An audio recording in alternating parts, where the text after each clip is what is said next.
கடந்த ஒரு மாதமாக எந்த வீடியோவும் வந்திருக்காது. எனக்கு கொஞ்சம் உடல்நிலை சரியில்லாமல் இருந்துச்சு. நான் ஹாஸ்பிட்டல்லேருந்து டிஸ்சார்ஜ் ஆகி வந்து கட்டிலில் படுத்திருக்கேன். காலையில் ஒரு 6 மணிக்கு ஒருத்தங்க வந்து உட்காந்தா கட்டல் எந்த அளவுக்கு உள்ளே போகுமோ அந்த அளவுக்கு கட்டல் உள்ளே போகுது. என் மனைவி வந்து உட்காந்துருக்காங்க அப்படின்னு நான் நினச்சிட்டு திரும்பி பார்க்குறேன். என் மனைவி இல்லை.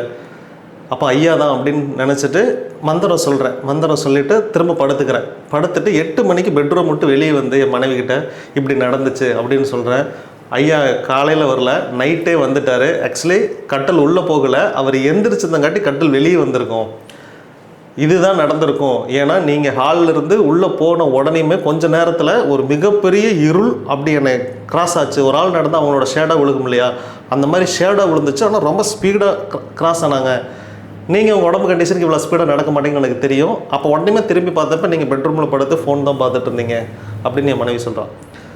என்ன ஒரு மிராக்கிள் பாருங்கள். நான் ஐயாட்ட அதுதான் சொன்னேன். இப்போ என் கோயிலில் பூசாரிக்கு உடம்பு சரியில்லை, ஐயருக்கு உடம்பு சரியில்லைன்னா நான் போய் பார்ப்பேனா அப்படின்னு கேட்டால் பார்க்க மாட்டேன். ஆனால் ஐயா வந்து எனக்கு உடம்பு சரியில்லாமல் போனப்போ வீட்டுக்கு வந்து பார்த்து நைட்டு பூரா கூட இருந்து காலையில் போனார். அந்த ஒரு மிகப்பெரிய மாற்றம் சொல்லுவாங்களே, உடல் சடனாக பூஸ்டப் ஆகி ரெடி ஆயிடுச்சு. கோயிலுக்கெல்லாம் போகவே முடியாத சூழ்நிலை இருந்தாலும் அமாவாசைக்கு கோயிலுக்கு போயிருந்தேன். கோயிலுக்கு போயிட்டு எனக்கு உடம்பு சரியில்லைங்கிறது மட்டும் பக்தர்கள்ட்ட சொல்லிடலாம். ஏன்னா என்னை நம்பி நிறையா கூட்டம் வந்துடுவாங்க, அந்த கூட்டம் ஏமாந்துடக்கூடாது அப்படிங்கிறதுக்காக சொல்லிட்டு வந்துடலாம் அப்படிங்கிறதுக்காக நானும் என் மனைவி காரில் போகிறோம். இறங்கி இந்த மாதிரி உடம்பு முடியல, நான் ஹாஸ்பிட்டலுக்கு தான் திரும்ப போகிறேன். ஏன்னா டிஸ்சார்ஜ் ஆகி தான் வந்தேன்.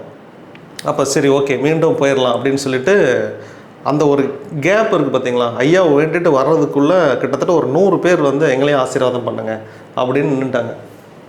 அந்த வீடியோ கூட முடிஞ்ச நான் ஃபேஸ்புக்கில் போடுறேன், நீங்கள் பாருங்கள். 100 பேரையும் ஆசீர்வாதம் பண்ணுறேன். நான் என்ன நினச்சேன்னா, ஆல்ரெடி நான் எனர்ஜி லோவாக இருக்கேன். இனி 100 பேருக்கு நான் ஆசீர்வாதம் பண்ணேன் அப்படின்னா இன்னும் என்கிட்ட இருந்த எனர்ஜியெல்லாம் வெளியே போகும். அது இன்னும் நம்மளைய டிப்ரெஷனுக்கு உள்ளாக்குமேன்னு நான் நினைக்கிறேன். கரெக்டாக ஒருத்தங்க மேலே கை வைக்கிறப்போ பட்டுன்னு ஒரு எனர்ஜி எனக்குள்ளே உள்ளே வந்துச்சு. அன்னைக்கு ஒரு 50% ரெடியானேன். ஐயா வந்தப்போ இன்னும் ஒரு 40% ரெடியானேன். இப்போ 90% ரெடி ஆகிட்டேன். கிட்டத்தட்ட பார்த்தீங்கன்னா 9 ஷூட் ஒட்டுக்காக பேசக்கூடிய அளவுக்கு கெப்பாசிட்டி எனக்கு. கிட்டத்தட்ட 4 மணி நேரம் நான் தொடர்ந்து பேசுவேன். நீங்கள் எத்தனை கேமரா வச்சாலும் கண்டினியூஸாக 4 மணி நேரம் பேசுவேன். சமீப காலங்களில் ஒரு 3/4 மணி நேரம், 20 நிமிஷம், அப்புறம் மூச்சு வாங்கிட்டு அதுக்கப்புறம் தான் பேசக்கூடிய ஸ்டேஜுக்கு ஆகிட்டேன். ஆனால் இப்போ மீண்டும் ரெக்கவரி ஆகி, இந்த ரெக்கவரி எல்லாமே சடனாக ஒரு 20 நாளில் கிராஸ் பயங்கரம் எக்ஸ்ட்ராடினரி ரிவெஞ்ச் அப்படி சர்றன்னு பழைய நிலைமைக்கு போய் மீண்டும் 4 மணி நேரம் பேசக்கூடிய அளவுக்கு சக்தி. இது எத்தனையோ பேருக்கு நடந்திருக்கலாம். பட் நமக்குன்னு ஒரு சுய அனுபவம்னு ஒன்று இருக்குல்ல, என் வாழ்க்கை இப்படி நடந்துச்சு அப்படின்னு, அதெல்லாம் எக்ஸ்ட்ராடினரி. கேளக்கியர் சித்தர் மேலே அதீத நம்பிக்கை. உங்கள் வாழ்க்கையில் இந்த மாதிரி ஒரு மிராக்கிள் நடக்குன்னா ஒன்றே ஒன்று தான். உங்கள் வீட்டில் இருக்கிற இடத்துலேருந்து ஓம் ஸ்ரீ கேளக்கியர் சித்தர் நமோ நமக, ஓம் ஐம் ஹ்ரீம் கேளக்கியர் சித்தர் நமோ நமக, இந்த 2 மந்திரங்களையும் 1008 முறை, ஒரு மண் விளக்கு, ஒரு டம்ளர் தண்ணி, அந்த மண் விளக்கில் நெய் தீபம், இதை மட்டும் ஏற்றி வச்சு கேளக்கியர் சித்தரையா வாங்க அப்படின்னு கூப்பிடுங்க. நிச்சயமாக வருவார். உங்கள் விண்ணப்பங்களை மனசில் நினச்சிக்கோங்க.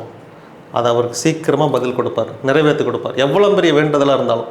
சின்னதாக இருந்தால் 7 நாள், பெருசாக இருந்துச்சு அப்படின்னா 7 மாதங்கள். எனக்கு இருந்தக்கூடிய மிகப்பெரிய பிரச்சனைகள்லாம் முதல்ல அவர் தீர்க்கிறதுக்கு 7 மாதம் டைம் எடுத்துட்டார்.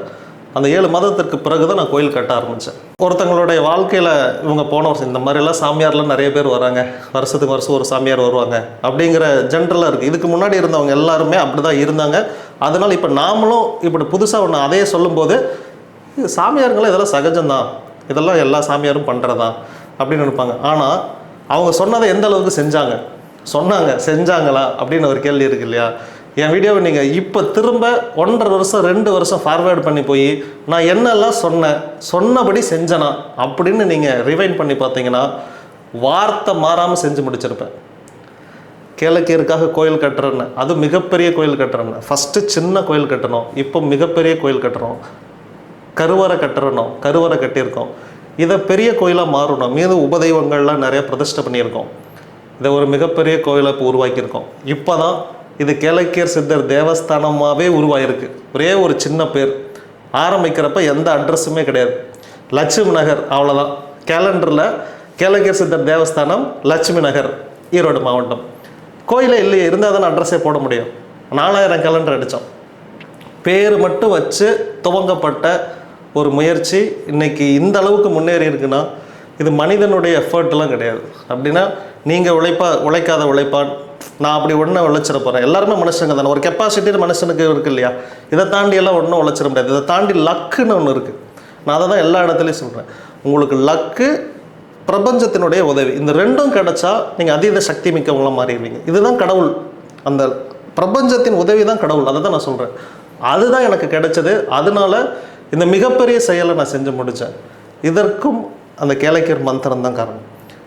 உங்கள் வாழ்க்கையில் நீங்கள் சக்தி மிக்கவங்களாம் மாறணும் அப்படின்னா நிச்சயமாக இந்த மந்திரத்தை பிரயோகம் பண்ணுங்கள். மிகப்பெரிய மாற்றம் உங்களுக்குள்ளே நடக்கும்.